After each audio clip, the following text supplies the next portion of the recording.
The harsh fluorescent lights, above, flickered, blurring my vision. My grip tightened on the lectern, as 40 pairs of expectant eyes bore into me from across the conference room. A profound sense of unease washed over me. Something was drastically wrong. My voice trembled as I attempted to continue. As you can see from the projected figures for the fourth quarter, the PowerPoint slides swam before my eyes, a dizzying kaleidoscope of meaningless shapes and colors. My heart pounded. It felt as though it was trying to escape its confines. I am Anya, and I was collapsing amidst the most critical presentation of my professional life. Miss Davies, are you feeling all right? A concerned voice called from the back of the room. I tried to speak, but no sound emerged. The room seemed to tilt, and I found myself staring at the swirling ceiling panels as my body slumped to the floor. A cacophony of voices erupted around me. Call emergency services. Is she breathing? Clear the room. My assistant, Chloe's face swam into view, her mascara already smudging. Anya, stay with us. The paramedics are on their way. My limbs felt heavy as lead. I struggled to reach for my phone. Call my parents, I whispered weakly before darkness consumed me. I awoke in the intensive care unit, hours later, disoriented and profoundly alone. The rhythmic beeping of the heart monitors served as a chilling soundtrack to my isolation. Chloe had left a note, promising a visit in the morning, but hospital regulations only allowed immediate family to visit after hours. Immediate family. The irony was not lost on me. A.M., a compassionate nurse checked my vitals, her touch gentle, as she adjusted my IV drip. Your mother left a voicemail earlier, she said, picking up my device. Would you like to listen to it? Hope flickered briefly in my chest. I nodded. Hi, sweetie, we received your messages, but we're unable to come right now. Leela is having a terrible tantrum about the paint color in her new apartment. She's inconsolable, as you know. We'll try to visit tomorrow if she's feeling better. Love you. The nurse's expression spoke volumes. Last Christmas, I had written a check for $60,000 to cover Lila's credit card debt, while my mother barely glanced up from helping Lila organize her new designer handbag collection. Thank you, Anya. You're such a good sister. A good sister. A good daughter. A good ATM. I wiped my eyes. Actually, yes. Could you hand me my phone? I need to contact my lawyer. My hands were steady as I scrolled through my contacts and initiated the call. David, it's Anya. I know it's late, but I need you. Bring all the legal documents. Yes, I'm certain. I'm in the ICU at Lenox Hill Hospital. I paused, listening to his response. No, my family isn't here. That's precisely why I'm calling. After ending the call, I gazed at the ceiling, my heart monitor beeping in rhythm with my newfound resolve. I had nearly died, and my sister's paint color dilemma had taken precedence. 20 years of similar incidents flooded back. Lila's tantrums at my graduation ceremony, my parents' absence from my company's launch party because Lila had a disastrous date, the countless times I cleaned up after her, while my own accomplishments gathered dust. My phone buzzed. An Instagram notification. Lila had just posted a selfie with our parents, all three huddled around paint swatches. The caption read, "Worst day ever. Thank God for family support. Blessed family. Blessed crisis." I switched off my phone and closed my eyes. A cold, hard resolve solidified within me. It wasn't my heart this time. It was determination. Tomorrow, David would help me begin dismantling everything I had built for them, and for the first time, I wouldn't feel a shred of guilt. Tiled, A.M., his leather briefcase overflowing with documents. He took one look at me, hooked up to monitors, still pale from surgery, and his professional composure faltered. Goodness, Anya, you look dreadful. Thanks, I've always appreciated your honesty, I replied, managing a weak smile. Did you bring everything? He pulled up a chair and began laying out papers on my bedside table. Everything you requested. But are you absolutely certain about this? It's quite drastic. My heart had literally stopped yesterday, and my family was preoccupied with paint swatches. I'd say drastic is precisely what this situation demands. David nodded, his jaw tightening. We had been friends since college, and he had witnessed countless examples of my family's behavior over the years. For the next hour, we meticulously reviewed the documents. My signature grew firmer with each page, as if my hand instinctively knew this was the right course of action, even though my heart ached. So that removes your parents as beneficiaries, David said, shuffling papers. Next is revoking their access to your accounts, the ones you've been using to support Layla's lifestyle. A memory surfaced from last summer, standing in my parents' kitchen, holding Layla's latest credit card statement. It's only $80,000 this time, Mom had said without looking up from her magazine. You know how difficult things have been for her since that breakup. Do it, I instructed David. All of it. He produced another stack of papers. And the vacation home? List it, today if possible. Your parents spend every summer there. Not anymore. My phone buzzed. A text from Mom. Lila chose the perfect shade of sage. Crisis averted. How are you feeling, sweetie? I showed it to David, who whistled softly. That's something else. Watch this, I said, opening the family group chat. My fingers flew across the keyboard. Still in ICU after emergency heart surgery? Thanks for asking. Glad Lila's walls are sage instead of seafoam. Definitely worth missing your daughter's near-death experience for. David raised an eyebrow, poking the bear. More like waking it up. They've been hibernating in their bubble of denial for far too long. My phone instantly exploded with notifications. Mom, don't be dramatic. Anya. The doctor said you're stable. Dad. We'll visit soon, princess. Lila. OMG. Why are you trying to make my apartment crisis about you? I flipped my phone face down. Continue with the papers. David. By noon, we will have drafted everything necessary to legally separate my finances from my family's parasitic hold. David was packing up when my friend Isabel burst in, carrying actual coffee and looking furious. I just saw Lila's Instagram story, she announced, handing me the coffee. She's doing a complete home renovation reveal. Tagged it. I blessed. Idol, new beginnings. Idol, family love. Not a single mention that her sister almost died yesterday. Of course not, I said, taking a sip. That would require acknowledging someone else's existence. I have the documents ready to file, David said, standing. But I'll wait until tomorrow. Give you time to reconsider. I shook my head. File them now. I've had 38 years to reconsider. After they left, I scrolled through my phone. Lila had posted again, a boomerang of her twirling in her newly painted living room. Mom and Dad were in the background, applauding. The caption read, "Sometimes it takes a village. So grateful for parents who drop everything to help in a crisis.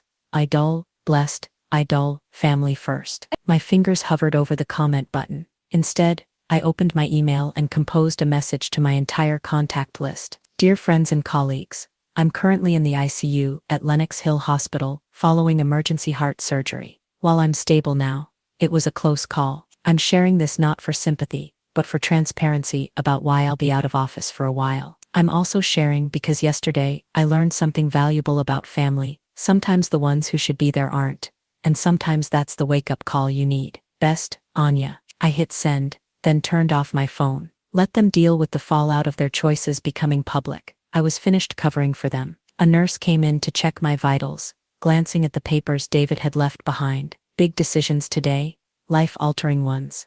I replied. Your heart rate is much stronger, she noted, checking the monitor. I looked out the window at the Manhattan skyline, feeling lighter than I had in years. Yes, I said. I think it finally remembered how to beat for itself instead of everyone else. She patted my hand and left. In the quiet of my hospital room, I could have sworn I heard the sound of bridges burning, and it sounded like freedom. 3 days after my surgery, my parents finally deigned to visit. Mom swept in, wearing her signature Hermes scarf, carrying a bouquet that likely cost more than my hospital bill. Dad trailed behind, looking uncomfortable in the sterile environment. Oh, darling, Mom exclaimed, as if we were meeting for lunch rather than visiting her daughter post-cardiac arrest. These fluorescent lights are incredibly harsh on your complexion. Nearly dying tends to do that, I responded flatly. Dad cleared his throat. Now, princess, there's no need for that tone. We're here now. 3 days later, Mom arranged the flowers, filling the silence with chatter. Lila wanted to come, but she was still dealing with the contractor. Such a nightmare. They completely botched the crown molding. She'd been crying all morning. I pressed the morphine button on my IV, not for pain, but for patience. Where is Lila anyway? Dad asked, looking around as if she might materialize from behind the curtain. Probably posting about her crown molding crisis on Instagram, I said. Did you know her story about paint swatches received more attention than my emergency surgery announcement? Mom's hands stilled on the flowers. Anya, please. You know how sensitive she is. She's been incredibly upset about your situation. My situation, I repeated. You mean my heart stopping? A knock at the door saved them from responding. David entered, impeccably dressed in his suit, carrying a leather portfolio. My mother's face lit up. She had always hoped we would date.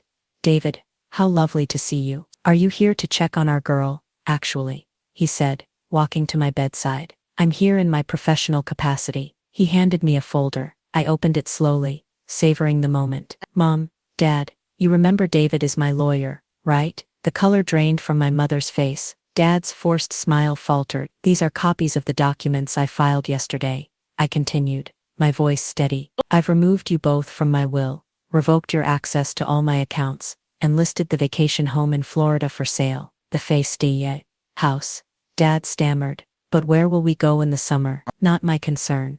Mom's perfectly manicured hand flew to her throat. Anya, you can't be serious. We're family. Family. I laughed, and the heart monitor betrayed my surge of anger. Let me tell you about family. Last month, I paid off Lila's $80,000 credit card debt. The month before that, I covered her rent when she forgot to pay it for 3 months. Last year, I funded her failed jewelry business. Want to know what I got in return? When my heart stopped and I needed you most, you chose paint swatches over your dying daughter. That's not fair, Dad protested weakly. No, what's not fair is that I've spent my entire adult life being your backup plan, your safety net, your personal ATM. Well, guess what? The Bank of Anya is officially closed. David handed them each a stack of papers. These detail the changes. I suggest you read them carefully. Mom's hands trembled as she flipped through the documents. This is ridiculous. You won't go through with this. Family sticks together, Anya, you know that. I looked her directly in the eyes. If that's true, how come I almost died alone? The silence that followed was deafening. The house is already listed, David added quietly. We expect a quick sale in this market. Dad sank into a chair, papers crumpling in his grip. Princess, please, let's discuss this rationally. I had ample time to think rationally, while lying here alone for 3 days. I said, did you know the nurses took turns sitting with me after surgery, because they felt sorry that I had no family here? Strangers showed more concern than my own parents. Mom's mascara was beginning to run. You're being dramatic. We came as soon as we could, after Lila's paint crisis was resolved. I corrected. Check your priorities, Mom. Better yet, check your phone. I'm sure Lila's having another meltdown about crown molding right now. As if on cue, Mom's phone buzzed. She glanced at it instinctively. Go ahead, I said. Answer it. We both know you will. She stood smoothing her skirt with trembling hands. This isn't over, Anya. You're upset. You're not thinking clearly. We'll discuss this when you're feeling better. Actually, we won't. I pressed the call button. Nurse, I'm ready for my rest now. As security escorted them out, a precaution David had arranged, I heard Mom's voice crack. She can't do this. She's our daughter. No, I whispered to the empty room. I'm just the backup daughter you never wanted but always needed. And I quit. The monitor showed my heart rate returning to normal, steady, and strong, like it knew this was just the beginning. My phone rang at 3. Leela's name flashed across the screen, and I answered out of morbid curiosity. How dare you? Her voice crackled with rage. How dare you do this to Mom and Dad? Good morning to you too, Layla. How's the crown molding crisis? Don't you dare be sarcastic with me. They're devastated. Mom hasn't stopped crying, and Dad had to take a Xanax. I adjusted my hospital bed to sit up straighter. Interesting how they can have such strong reactions to consequences, but couldn't muster any concern when I was literally dying. Oh my God, you're not dying.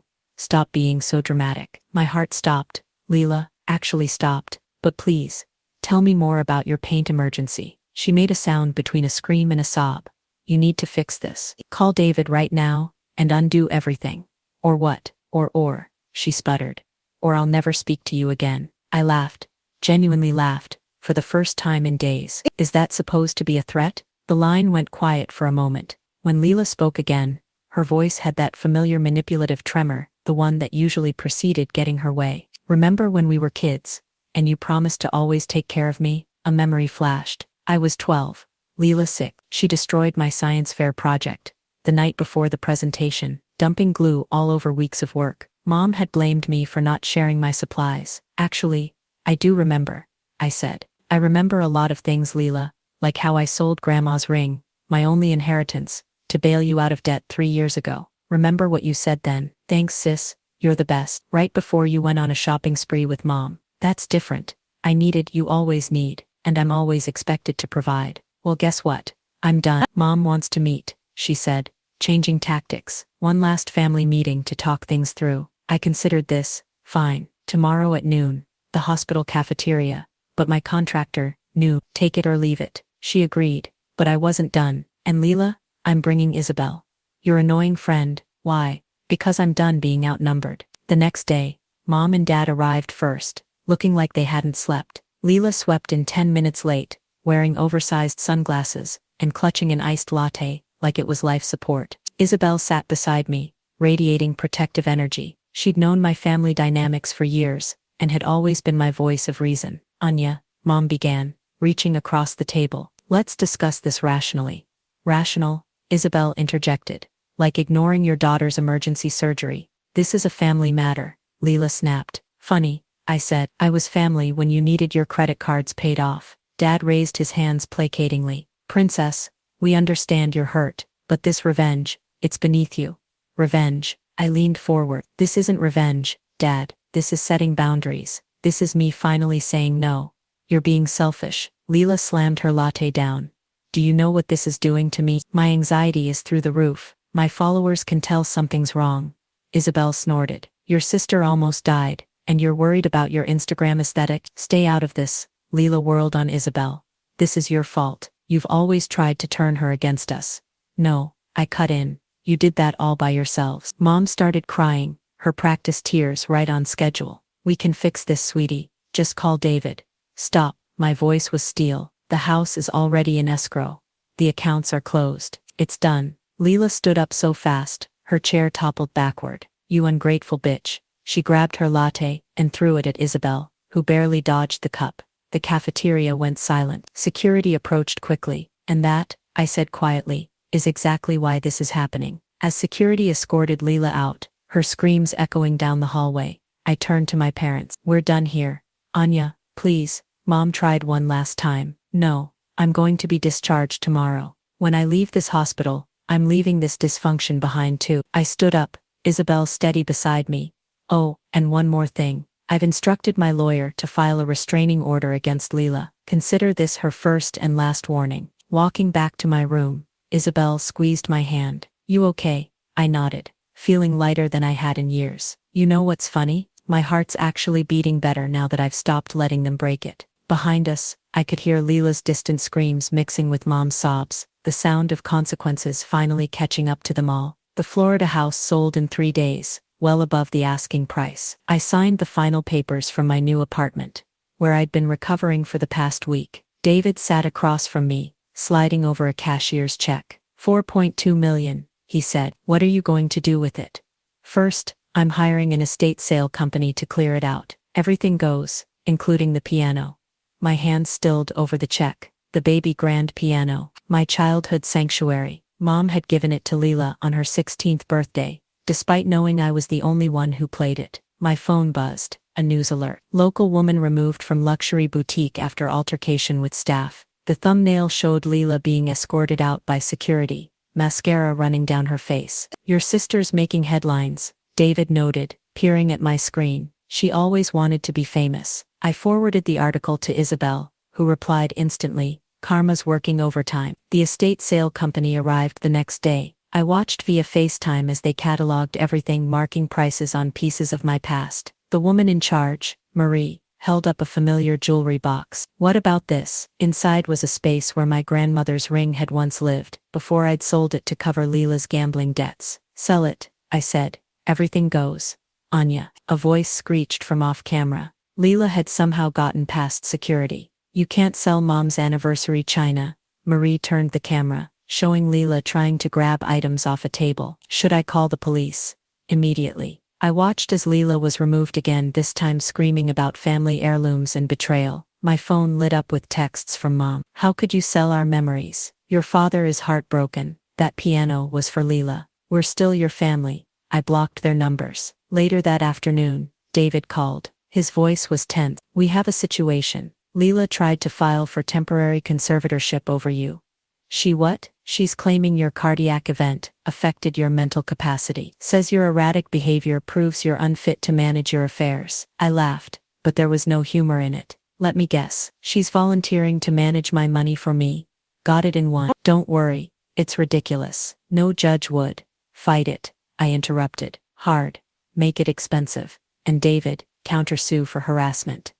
The estate sale started on Saturday. I watched the security cameras from my phone, as strangers picked through my family's carefully curated image. The piano went first, to a music school. Perfect. My phone pinged with an email from an unfamiliar address. The subject line made my blood run cold. Your father's medical records. What is this? I asked David over speakerphone. Open it. Inside was a single line. Dad had a heart condition too. Mom never told you. Guess she loved one daughter enough to warn her. Eich. I felt my new, stronger heart skip a beat. Is this true? I had it verified. David said quietly. Your father has the same condition. Genetic. Leela's been monitored for it since childhood. The room spun. They'd known. They'd known I could have inherited this. And they never told me. Protected Leela, but not me. Never me. David. My voice was steady, despite the trembling in my hands. Remember when you said the conservatorship claim was ridiculous? Yes. Prove it. Release my medical records to the court. Show them I'm not only competent, I'm thriving post-surgery. Then leak the fact that they knew about this genetic condition and deliberately withheld the information. That's nuclear, Anya. They nearly let me die, David. Nuclear feels appropriate. As we hung up, another notification popped up. A certified letter from Lila's lawyer. I opened the attachment, expecting more threats. Instead, I found myself staring at a photo, me at 12, standing protectively beside 6-year-old Lila. On the back, in my mother's handwriting, my girls, forever inseparable. Below it, Lila had written, remember who you're supposed to be, my protector, my sister. Don't make me destroy you. I forwarded the threat to David, then opened my laptop. It was time to tell my story, all of it. The decades of manipulation, the financial abuse, the medical neglect. No names, just truth. As I typed, I remembered something my grandmother told me before she died. Sometimes the bravest thing you can do is stop protecting people from the consequences of their own actions. My fingers flew across the keyboard, each word a brick in the wall I was building between my past and my future. Let them come, let them threaten. I wasn't their protector anymore. I was finally my own. My blog post went live at midnight. By 6:00 a.m., it had over 100,000 shares. The Silent Sister, a story of family toxicity and survival, read the headline. I hadn't named names, but anyone who knew us would recognize the truth. Isabel called first. Have you seen Twitter? You're trending. I refreshed my feed. Thousands of comments, most from people sharing similar stories of family dysfunction. The phrase, golden child syndrome, was everywhere. Your mother's country club friends are having a field day, Isabel continued. Apparently she had to leave her tennis match early, because everyone was whispering. My phone buzzed. Ethan, Lila's on again, off again boyfriend. Your sister's losing it, he said without preamble. She's been screaming for hours, throwing things. I can't handle this anymore. Not my problem. She says you're lying about everything, that you're just jealous of her. I laughed. Ask her about Dad's heart condition. Ask her why they never told me I could die from the same thing that almost killed me last month. Silence. Then, they knew. Since we were kids, Lila got tested. I didn't even know it ran in the family. Jesus Christ. He exhaled heavily. I'm done. Tell David I'll testify about her behavior, if he needs me to. By noon, the story had made local news. Prominent families' dirty laundry aired, a tale of medical neglect and financial abuse. They didn't use our names, but they didn't need to. Dad's phone call came next. Princess, please. They're asking me to step down from the country club board. Tragic. Almost as tragic as not telling your daughter she had a potentially fatal heart condition. We were trying to protect you from worry. No, you were trying to protect Lila from responsibility. As usual, David called with updates. Lila's conservatorship attempt was thrown out. The judge actually laughed. But there's more. She sent a cease and desist letter claiming your blog post caused her irreparable trauma. Perfect. Counter, with the medical records. Already did. Her lawyer withdrew the letter in under an hour. I was reviewing transfer paperwork for my assets when my email pinged. A message from Ethan. Thought you should see this. She doesn't know I recorded it. The attached video showed Lila in her apartment, raging at our parents. Fix this. Make her stop. I can't take people looking at me like this. Do something. Mom's voice. Darling, we're trying, but try harder. I'm the one who matters. I'm your real daughter. The video cut off. I forwarded it to David with one word. Leverage. My phone lit up with a text from an unknown number. A photo of my grandmother's ring. The one I'd sold to help Lila. Missing something. The text read. Who is this? I typed back. Someone who bought it from the pawn shop. Want it back. Meet me. I blocked the number and called David. They're getting desperate. Good, he said, because I just filed the harassment suit. And Anya, the ring thing? That was amateur hour. I bought your grandmother's ring back months ago. It's in my safe. Tears pricked my eyes. You did. Of course, I knew you'd want it back. Someday. That evening, my blog post hit national news. My inbox flooded with interview requests. Dr. Phil's producers called twice. Then came Mom's voicemail. She was crying, screaming, apologizing, all in the same breath. Please, sweetie, we can fix this. Tell everyone you were confused. Say you made it up.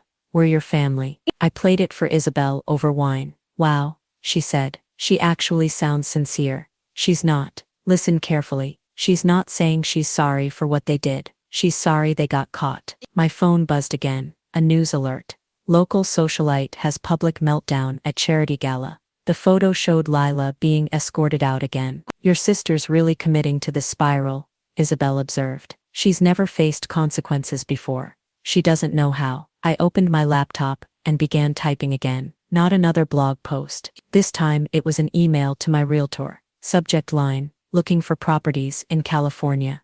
Running away, Isabel asked, reading over my shoulder. No, I replied, thinking of the grandmother's ring, waiting in David's safe, running towards something better, as if on cue. Mom's number flashed on my phone. For the first time in my life, I didn't feel the urge to answer. Some bridges aren't meant to be repaired. Some fires need to burn until there's nothing left but truth in the ashes. The family home looked smaller than I remembered. I stood in the driveway, keys in hand, staring at the colonial facade that had housed so many carefully curated lies. Want me to go in first? Isabel asked, from beside me. No, I need to do this. I'd come to collect the last of my belongings before the move to California. David had arranged for police presence, just in case, but the cruiser parked discreetly down the street still felt surreal. The front door opened before I could use my key. Mom stood there looking oddly diminished without her usual perfect makeup. You brought security. Her voice cracked. I brought witnesses, I corrected, nodding toward Isabel and the police officer now walking up the drive. Dad appeared behind her. Princess, this is unnecessary. After Lila's latest stunt, I'd say it's very necessary. They stepped aside, letting us enter. The house smelled of desperation, and Chanel No. 5, Mom's stress cleaning signature. I'm here for my things, I said, heading toward the stairs. Just my childhood photos and some documents. Wait, Mom called out. There's something you need to know first. I turned, watching her twist her wedding ring, her tell for incoming manipulation. You should sit down for this. I'll stand. She exchanged looks with Dad, who nodded slightly. It's about your adoption. The word hung in the air like smoke. Isabel grabbed my arm, steadying me. My what? You're not. Mom's voice wavered. You're technically your Aunt Clara's daughter. When she died, we took you in. You were only 2. We never told you, because we wanted you to feel like real family. The room tilted. Aunt Clara. Mom's sister who died in a car accident. My mother. My actual mother. Dad stepped forward. We loved you like our own. Stop, my voice was ice.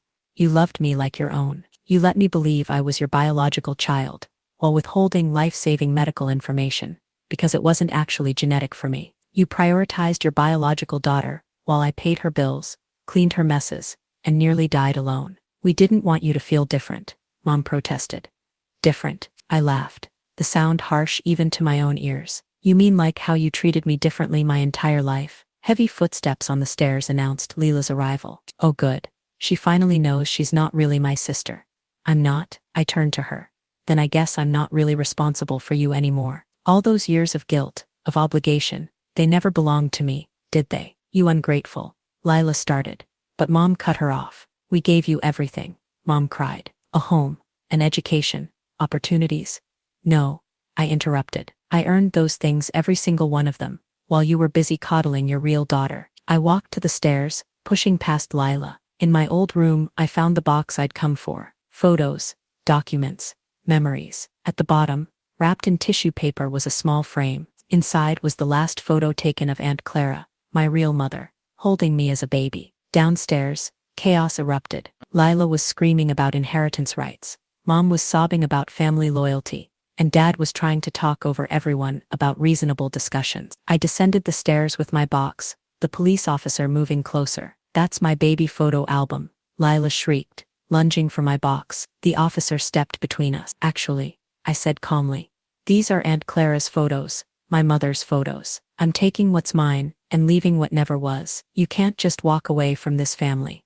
Mom grabbed my arm. I shook her off. "I'm not walking away from my family. I'm walking away from people who kept me around as a convenient backup plan. There's a difference." "We'll sue," Lila screamed. "We'll take everything." "Go ahead."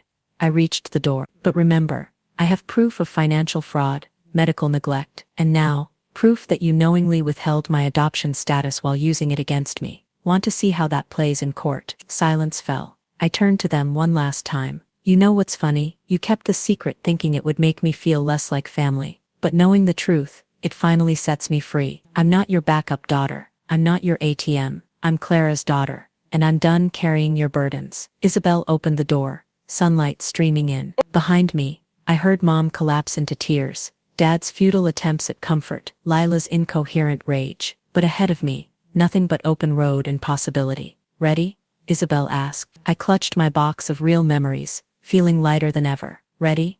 We walked out into the sunlight, leaving the shadows of lies behind. In my pocket, my phone buzzed with another lawsuit threat from Lila's lawyer. Let them come. I had truth on my side now, and truth, I was learning, was the strongest weapon of all. The California sun streamed through my office window as I finished typing my last blog post. My heart, now steady and strong, kept perfect rhythm with the keyboard clicks. "And that's how I learned that family isn't about blood or obligation," I wrote. "It's about choice. Every day we choose who we let into our hearts." My phone lit up with David's call. "The lawsuits are officially dismissed," he announced. "All of them." The judge called them, and I quote, "frivolous attempts at financial manipulation." "How's Lila taking it?" "Not well." "Have you seen the tabloids?" I pulled up the latest headline: "Socialite's public meltdown goes viral. My sister ruined my life." The video showed Lila throwing drinks at paparazzi outside a Manhattan restaurant. "She's trending again," I said, "not the kind of fame she wanted." "Speaking of trending,"